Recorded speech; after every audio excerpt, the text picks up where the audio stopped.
Hello everyone, welcome back to my channel Enlighten with Saswati. So आज का हमारा topic है फीचर्स ऑफ लिबरलिज्म. हमने हमारे लास्ट वीडियोस में पढ़ा था about the definition of liberalism, about the origin और history of liberalism and also about the relation between liberalism and capitalism. तो आज हम शुरू करने जा रहे हैं फीचर्स ऑफ लिबरलिज्म. लेकिन शुरू करने से पहले मैं इतना बताना चाहती हूं कि आज की इस वीडियो में आपके लिए 3 बोनस फैक्ट्स है और वो सब वीडियो के बीच में या वीडियो के एंड में है. तो आप मेक श्योर कीजिए कि आप पूरे वीडियो को देखें, तभी आप उसका बेनिफिट उठा सकते हैं. So let's begin without any further adieu. So features of liberalism में सबसे पहला हमारा फीचर होता है man is a rational creature. He has immense potential to contribute to social progress as well as to his own good. इसका मतलब क्या है? आपको ये सारे फीचर्स बहुत ही अच्छे से समझने पड़ेंगे, तभी आप एग्जाम्स में जैसे कि यूजीसी नेट, यूपीएससी हर चीज में इसके आंसर्स कर सकते हैं और आप अपने मार्क्स अश्योर कर सकते हैं. तो man is a rational creature का मतलब क्या होता है? मैन का एक डिस्टिंक्टिव फीचर या क्वालिटी होता है रैशनलिटी. मतलब मैन खुद से लॉजिक लगा सकता है और सब सोच सकता है कि उसके लिए क्या सही है और क्या गलत है, और वो इसके थ्रू क्या कर सकता है, उसके अंदर वो पोटेंशियल है कि वो सोसाइटी का प्रोग्रेस कर सके और उसके साथ साथ अपना भी प्रोग्रेस कर सके. मतलब पर्सनल के साथ साथ पब्लिक का भी वेलफेयर. ये तो हो गया हमारा फर्स्ट फीचर. फिर सेकेंड फीचर को चलते हैं. There is no basic contradiction between an individual's self-interest and the common interest. In fact, the common interest denotes a point of reconciliation between the interests of different individuals. तो इसका मतलब क्या है? इसका मतलब बहुत ही सिंपली यही है कि मोस्टली इंडिविजुअल सेल्फ इंटरेस्ट और जो कॉमन इंटरेस्ट होता है. सेल्फ इंटरेस्ट का मतलब क्या? अभी फॉर एग्जाम्पल मैं बात करूं, आपका सेल्फ इंटरेस्ट क्या है, आपके दोस्तों का सेल्फ इंटरेस्ट क्या है. मतलब खुद का सबका एक एक इंटरेस्ट होता है, पर्सनल इंटरेस्ट होता है, उसके साथ साथ एक कॉमन इंटरेस्ट होता है, मतलब वो जो कि सबके लिए अच्छा हो. सेल्फ इंटरेस्ट बस आपके वेलफेयर के लिए होता है और कॉमन इंटरेस्ट बहुत सारे लोगों के वेलफेयर के लिए होता है. तो इधर वही बताया गया है कि सेल्फ इंटरेस्ट और कॉमन इंटरेस्ट बिल्कुल ऑपोजिट नहीं है. एक्चुअली में क्या होता है, बहुत लोगों के सेल्फ इंटरेस्ट को लेके ही हम उसे ज्वाइन करते हैं और उससे कॉमन इंटरेस्ट आता है. मतलब सभी लोगों का अगर हम वेलफेयर सोचेंगे, सबका पर्सनल को ऐड करते जाएंगे, पर्सनल इंटरेस्ट को, तभी जाके हम फाइनल रिजल्ट में पहुंचेंगे जो कि होता है कॉमन इंटरेस्ट. फिर हमारा थर्ड पॉइंट है man is endowed with certain natural rights which can not be transgressed by any authority. इसका मतलब ये है कि एक इंसान के पास बहुत सारे नेचुरल राइट्स होते हैं और वो जो नेचुरल राइट्स है उन्हें उनसे कोई भी छीन नहीं सकता. यहाँ तक कि स्टेट, गवर्नमेंट या जिनके पास अथॉरिटी होता है वो भी उससे अवॉइड नहीं कर सकते. स्टेट को अश्योर करना पड़ेगा कि सभी लोगों को उनका नेचुरल राइट्स जैसे भी मिले. नेचुरल राइट्स क्या होते हैं? जैसे कि right to life, right to liberty, right to property, यही सबको हम नेचुरल राइट्स बोलते हैं. तो ये तो था हमारा थर्ड पॉइंट. फिर आते हैं हम अपने फोर्थ पॉइंट को. हमारा फोर्थ पॉइंट है civil society and the state are artificial institutions created by individuals to serve the common interest. They are entitled to demand obedience to their orders from individuals on the condition of fulfilling this function. इसका मतलब क्या है? जो civil society होता है और जो state होता है ना, वो आर्टिफिशियल इंस्टीट्यूशन होता है. मतलब नेचुरली या भगवान के द्वारा कोई भी गवर्नमेंट को नहीं बनाया गया है. गवर्नमेंट को लोग ही बनाते हैं और लोगों के वेलफेयर के लिए ही बनाते हैं, इसलिए हम बोलते हैं आर्टिफिशियल. आर्टिफिशियल तो हम जानते हैं जो लोगों के द्वारा बनाया जाता है उसे ही हम आर्टिफिशियल बोलते हैं. तो सिविल सोसाइटी भी लोगों के द्वारा बनाया गया है सबके इंटरेस्ट को फुलफिल करने के लिए. इससे क्या होता है ना, जो अथॉरिटी होता है या गवर्नमेंट होता है वो इंडिविजुअल से ओबीडियंस डिमांड कर सकते हैं. मतलब अथॉरिटी जो बोलेगा वो लोगों को मानना पड़ेगा. लेकिन कंडीशन क्या अप्लाई है? इधर भी टर्म्स एंड कंडीशंस होता है. टर्म्स एंड कंडीशंस यही है, अगर स्टेट या गवर्नमेंट लोगों के इंटरेस्ट को फुलफिल कर रहा है तभी लोग अथॉरिटी या गवर्नमेंट को मानेंगे. So that's the basic point here. फिर आते हैं हम अपने फिफ्थ पॉइंट को. हमारा फिफ्थ पॉइंट है liberalism believes in the primacy of procedure over the end product. It means if the procedure for arriving at a decision is right, the decision may be accepted to be right. Liberal view of freedom, equality, justice and democracy is a search for right procedure in different spheres of social life. देखो, दो चीज होते हैं, एक होता है means और एक होता है एंड. मीन्स का मतलब होता है, फॉर एग्जाम्पल मुझे अभी मेरा वेट लूज करना है, तो जो मुझे वेट लूज करना है वो मेरा ऑब्जेक्टिव है, तो उससे ना हम एंड जैसे लेंगे, END, एंड जैसे लेंगे. और मुझे वेट लूज करना है तो मुझे एक्सरसाइज करना पड़ेगा, तो उस प्रोसेस को जहां हम एक्सरसाइज करेंगे तो लूज वेट, उसी एक्सरसाइज को हम बोलेंगे मीन्स, MEANS. इसका मतलब होता है जब भी हम कोई चीज को करना चाहते हैं वो फाइनल चीज क्या होता है, वो एंड होता है, और उसे पाने के लिए हम जो प्रोसेस अप्लाई करते हैं उससे हम मीन्स बोलते हैं. तो लिबरलिज्म के जो एक्सपोनेंट्स थे वो ज्यादा प्रोसीजर पे फोकस करते थे, मतलब मीन्स पे फोकस करते थे, और वो एंड प्रोडक्ट को, मतलब एंड्स को बहुत ही कम इंपॉर्टेंस देते थे. वो सोचते थे कि अगर हमारा प्रोसीजर सही है, अगर हमारे मीन्स सही हैं, तो हमेशा फाइनल डिसीजन भी सही ही होगा. मतलब if means are good then ends will be also good. इसीलिए वो क्या चाहते थे कि जो फ्रीडम होता है, इक्वालिटी होता है, जस्टिस, डेमोक्रेसी, वो इन सबको लिबरल व्यू के अंडर कैसे सोचते थे. फ्रीडम, इक्वालिटी, जस्टिस, डेमोक्रेसी, इन सभी चीजों में हम एक करेक्ट प्रोसीजर या करेक्ट प्रोसेस को देखते हैं ताकि हम एक फाइनल ऑब्जेक्टिव पे सही से पहुंच सके.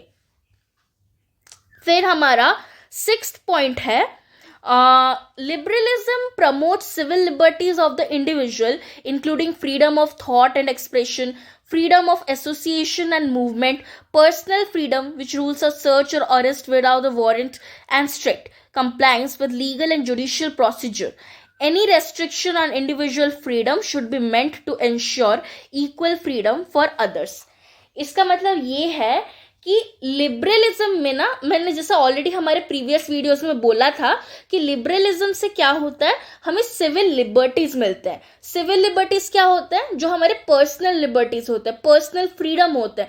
जैसे कि हमें कुछ भी सोचने का फ्रीडम है, हमें कुछ भी बोलने का फ्रीडम है, उसके साथ साथ हम किसी के साथ भी एसोसिएशन फॉर्म कर सकते हैं, हम कहीं भी चलकर जा सकते हैं. वो सब आता है सिविल लिबर्टीज के अंडर. और सबसे बड़ा इसमें होता है पर्सनल फ्रीडम. इसका मतलब ये होता है कि अगर आपको कोई अरेस्ट कर रहा है, देन वो इंसान आपको वारंट के बिना अरेस्ट नहीं कर सकता. वो आपका राइट है, that you can't be arrested without a warrant. और लीगल और जुडिशियल प्रोसीजर जो होते हैं वो सब स्ट्रिक्ट होने चाहिए ताकि वो सबके लिए इक्वल हो. और इसका सबसे इंपॉर्टेंट पॉइंट है, देखो गवर्नमेंट क्या बोलता है कि लिबर्टी पर्सन को तब मिलता है जब उसे कोई भी फ्रीडम मिलता है, और वो फ्रीडम जो होता है वो गवर्नमेंट के द्वारा वैलिडेटेड होता है. मतलब गवर्नमेंट बोलता है कि हाँ, इस इंसान को ये राइट या फ्रीडम मिलना चाहिए. लेकिन क्या होता है, कभी कभी कुछ रेस्ट्रिक्शंस होता है, और उन्हीं रेस्ट्रिक्शंस को हम रीजनेबल रेस्ट्रिक्शन बोलते हैं. रीजनेबल रेस्ट्रिक्शंस का मतलब क्या होता है, मतलब सभी के वेलफेयर को देखने के लिए अगर आपके फ्रीडम पे थोड़ा सा रिस्ट्रेंट्स लग गया, थोड़े से लिमिटेशंस लग गए, then that can be adjusted and that can be compromised also. इसका मतलब ये है आपकी फ्रीडम पे कोई रोक टोक नहीं लगा सकता. लेकिन बाय चांस गवर्नमेंट ने कोई रोक टोक लगाया तो इसका जो मोटिव वो कुछ गलत नहीं होता. उसका मोटिव होता है कि दूसरों को कैसे उनके राइट्स मिल सके. तो फ्रीडम के साथ साथ हमेशा इक्वलिटी भी आता है. अगर आपका फ्रीडम है तो दूसरों का भी फ्रीडम होना चाहिए. कभी भी इक्वलिटी के बिना फ्रीडम आ नहीं सकता. So that's the point here. फिर आता है हमारा next point, liberalism upholds freedom of contract. No individual can accept any obligation without his own consent and without consideration of mutual benefit. The state would function as umpire in the enforcement of contracts. However, a contract concluded under pressure or the one which compromises dignity of the individual shall be void. इसका मतलब क्या है? अभी देखो, contract क्या होता है? Contract ना एक म्यूचुअल ऑब्लिगेशन होता है. मतलब फॉर एग्जाम्पल मैंने बोला कि मैं आपके लिए ये काम कर रही हूँ. देखो अभी सबसे सिंपल एग्जाम्पल, अभी मैं यूट्यूब पे वीडियोस बना रही हूँ, तो मेरा कॉन्ट्रैक्ट क्या होगा कि मैं आपके लिए वीडियोस बनाऊंगी, मैं आपको पढ़ाऊंगी, उसके बदले आपको मेरे वीडियो को लाइक करना पड़ेगा, शेयर सब्सक्राइब सब करना पड़ेगा। ये होता है एक कॉन्ट्रैक्ट। लेकिन कॉन्ट्रैक्ट में हमेशा एक म्यूचुअल ऑब्लिगेशन होता है और इसमें कंसेंट होता है। ऑब्लिगेशन, म्यूचुअल ऑब्लिगेशन और कंसेंट इसमें बहुत ही इंपॉर्टेंट है। कंसेंट का मतलब क्या होता है कि मतलब अगर मैं वीडियोस बनाना नहीं चाहती तो मुझे बनाने के लिए कोई फोर्स नहीं कर सकता, तो मेरा कंसेंट होना चाहिए कि मैं वीडियो बनाऊंगी। वैसे ही अगर मैं आपको बोलती हूँ कि आपको मेरे चैनल को मतलब आपको मेरे वीडियोस को लाइक करना पड़ेगा, अगर आपको इच्छा नहीं है या अगर आपका कंसेंट नहीं है तो आप नहीं करोगे, आपको कोई फोर्स नहीं कर सकता। तो consent is very important in this pair. इसके साथ साथ म्यूचुअल ऑब्लिगेशन, मतलब अगर मैं आपके लिए कुछ कर रही हूं देन आपका भी ऑब्लिगेशन बनता है कि आप भी मेरे लिए कुछ करोगे। तो यही था सबसे सिंपल एग्जांपल। और इधर म्यूचुअल बेनिफिट को देखा जाता है। मैं आपके लिए वीडियोस बना रही हूं तो आपके एग्जाम के लिए अच्छा रहेगा और आप मुझे लाइक शेयर करोगे, आप मेरे वीडियोस को लाइक और शेयर करोगे तो उससे मुझे भी बेनिफिट मिलेगा। तो यही होता है म्यूचुअल बेनिफिट। एंड इस चीज में गवर्नमेंट या जो स्टेट होता है वो अंपायर की तरह काम करता है। वो देखता है कि अगर एक कॉन्ट्रैक्ट बन रहा है तो दोनों साइड के पार्टीज को मतलब एसेंशियल और इक्वल बेनिफिट मिल रहा है। और कोई भी कॉन्ट्रैक्ट कभी भी प्रेशर के अंडर नहीं होता या किसी के रेस्पेक्ट को हम कॉम्प्रोमाइज नहीं कर सकते। उसमें जो भी कॉन्ट्रैक्ट होता है वो दोनों के कंसेंट से ही होना चाहिए। अगर वैसा नहीं होता देन वो कॉन्ट्रैक्ट का कोई भी मीनिंग नहीं है। फिर लास्ट में हमारा आता है liberalism holds that public policy should be the product of free bargaining between groups of individuals form to pursue their common interest. इसका मतलब क्या है, सोसाइटी में अगर कोई भी पॉलिसी बन रहा है, किसी के लिए भी कुछ भी रूल बन रहा है तो हमेशा वो फ्री बार्गेनिंग, मतलब इंडिविजुअल्स के पास राइट होना चाहिए कि वो बोल सके कि इसमें ये गलती है, इसमें ये सही है, तो हमारे भलाई के लिए आपको ऐसा करना पड़ेगा। दूसरा इंसान बोलेगा मेरे भलाई के लिए आपको ऐसा करना पड़ेगा। तो हमेशा सोसाइटी में फ्री बार्गेनिंग चलता है और through free bargaining and discussions only a final decision is taken. तो वही दिया है कि सबके कॉमन इंटरेस्ट के लिए कोई भी चीज हमें करना चाहिए। So, in short, liberalism treats market society as the model of social organization where role of the state should be confined to the protection of individuals' life and property, enforcement of contracts, and maintenance of minimum common services, which would not be undertaken by private entrepreneurs. In liberal view, the state is a necessary evil. Liberalism treats the state as the means and individual as the end. It rules out absolute authority of the state. तो इस पूरे point का मतलब क्या है? जब हम liberalism के बारे में बात करते हैं ना, वो मार्केट सोसाइटी को एक सोशल ऑर्गेनाइजेशन का ही पार्ट की तरह लेता है। मतलब मार्केट सोसाइटी भी सभी लोगों के इंटरेस्ट में ही होना चाहिए। जितने भी इकोनॉमिक एक्टिविटीज होते हैं वो सभी लोगों के इंटरेस्ट में होना चाहिए। और फिर वो स्टेट के बारे में भी बोलते हैं।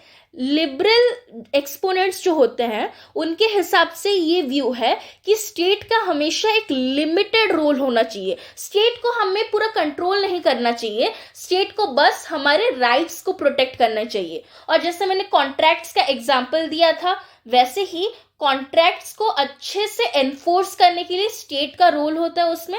और सबको मिनिमम कॉमन सर्विसेज मिलने चाहिए। हुआ मिनिमम कॉमन सर्विसेज मतलब बेसिक नेसेसिटीज जो लोगों का होता है वो सब स्टेट को करना चाहिए। इसीलिए ये बहुत ही इंपॉर्टेंट है, state is a necessary evil. State को लिबरल जिनका व्यू है वो एविल मानते हैं। एविल क्यों मानते हैं? क्योंकि स्टेट का अगर पूरा कंट्रोल रह जाएगा देन लोगों का लिबर्टी हैम्पर हो सकता है। लेकिन इट इज नेसेसरी, मतलब अगर स्टेट होगा भी नहीं देन प्रॉब्लम हो सकता है। इसलिए स्टेट को होना चाहिए but also in a limited manner. So liberalism state को मीन्स की तरह लेता है और इंडिविजुअल को एंड की तरह। मतलब लिबरलिज्म इंडिविजुअल्स के ऊपर ज्यादा फोकस करता है। जैसा मैंने बोला था लिबरलिज्म इंडिविजुअलिज्म के ऊपर ज्यादा फोकस करता है। तो इसका मतलब क्या है? लिबरलिज्म हमेशा इंडिविजुअल को आगे रखता है और स्टेट को पीछे रखता है। मतलब स्टेट के थ्रू हम इंडिविजुअल का अच्छा कर सकते हैं। और लिबरलिज्म में कभी भी नहीं बोला जाता कि स्टेट को सारा कंट्रोल दे दो, क्योंकि वैसा होने से बहुत ही प्रॉब्लम हो सकता है। सो ये था all about features of liberalism. अभी मैंने जैसे कि बोला था, आपको प्रॉमिस किया था कि मैं 3 बोनस फैक्ट्स बताऊंगी। हमारा फर्स्ट बोनस फैक्ट है एक्सपोनेंट्स ऑफ लिबरलिज्म। ये बहुत ही इंपॉर्टेंट क्वेश्चन है, कभी भी आपके कोई भी एग्जाम में आ सकता है, बीए एमए किसी में भी ये क्वेश्चन आ सकता है। That is exponents of liberalism कौन कौन है? जॉन लॉक, जो कि मैंने लास्ट वीडियो में बोला था, he is the father of liberalism. Then Thomas Hobbes, Rousseau, Adam Smith, Jeremy Bentham, Montesquieu, Voltaire, ये सब। एडम स्मिथ जो होते हैं, एडम स्मिथ जो है ही is the father of economics, and Jeremy Bentham he is the father of utilitarianism. हम आगे के वीडियो में भी इसके बारे में पढ़ेंगे। तो ये तो था हमारा फर्स्ट बोनस फैक्ट। हमारा सेकंड है, ये बहुत ही एक इंपॉर्टेंट क्वेश्चन है, ये UPSC CAPF previous year paper 1 में आया था, that was conducted on 18 August 2019। Question ये है कि इसमें से कौन सा लिबरल डेमोक्रेसी का फीचर है। तो देखो, लिबरल डेमोक्रेसी ना, उसे सॉल्व करने का बहुत इजी तरीका है। जो लिबरलिज्म के व्यूज होते हैं वही रिलेटेड होते हैं लिबरल डेमोक्रेसी से। तो सबसे पहला हमारा क्या है? Constitutional government based on formal usually legal rules, फिर guarantees of civil liberties and individual right, और उसके बाद it invest political authority with potentially unlimited power. मैंने क्या बोला था? गवर्नमेंट लिमिटेड होना चाहिए, तो ऑब्वियसली कॉन्स्टिट्यूशन के थ्रू ही गवर्नमेंट लिमिटेड होता है, तो फर्स्ट वाला राइट आंसर है। फिर सिविल लिबर्टीज और इंडिविजुअल राइट्स भी लिबरलिज्म में होते हैं, तो सेकेंड वाला भी लिबरल डेमोक्रेसी का है। लेकिन थर्ड वाले में ना इधर अनलिमिटेड पावर दिया है। अनलिमिटेड पावर का भी लिबरल एक्सपोनेंट्स नहीं चाहते हैं, वो चाहते हैं कि लिमिटेड पावर हो, इसलिए ये वाला नहीं होगा। तो इसका आंसर है 1 और 2। ये तो था हमारा यूपीएससी का क्वेश्चन। फिर लास्ट में थर्ड बोनस पॉइंट है, ये यूजीसी नेट पेपर 2 का क्वेश्चन, पॉलिटिकल साइंस का क्वेश्चन। ये है, which among the following are elements of liberalism, जो कि हमने पढ़ा था। Individual should have the right to develop his own personality. मैंने बोला था इंडिविजुअल एक रैशनल क्रिएचर है, तो ऑब्वियसली उसके पास राइट होना चाहिए कि वो अपने आप को डेवलप कर सके, अपने पर्सनैलिटी को डेवलप कर सके, तो ए आंसर होगा। Man is a rational creature, already हमने डिस्कस कर दिया था, तो ये भी आंसर होगा। Society should not be plural, ये प्लूरलिज्म का लिबरलिज्म से कोई रिश्ता नहीं है, तो ये वाला इधर आंसर नहीं होगा। फिर आता है बिलीव्स इन कॉन्स्टिट्यूशनलिज्म। हम जैसे इस क्वेश्चन में डिस्कस किए थे कि जो पावर होता है वो लिमिटेड होना चाहिए, तो कॉन्स्टिट्यूशन से होगा। कॉन्स्टिट्यूशनलिज्म का मतलब क्या होता है? जो गवर्नमेंट में कॉन्स्टिट्यूशन हो, तो लिबरलिज्म वाले भी चाहते थे कि कॉन्स्टिट्यूशन हो, तो थर्ड वाला भी आंसर होगा। तो इधर आंसर है ए, बी एंड डी, और इधर आंसर है 1 और 2, और ये था हमारे सारे एक्सपोनेंट्स के नाम। सो आज के वीडियो में बस इतना ही। नेक्स्ट वीडियो के लिए आप वेट कीजिए। Thank you. अगर आपको कोई भी डाउट है देन आप फ्रीली कमेंट सेक्शन में पूछ सकते हैं।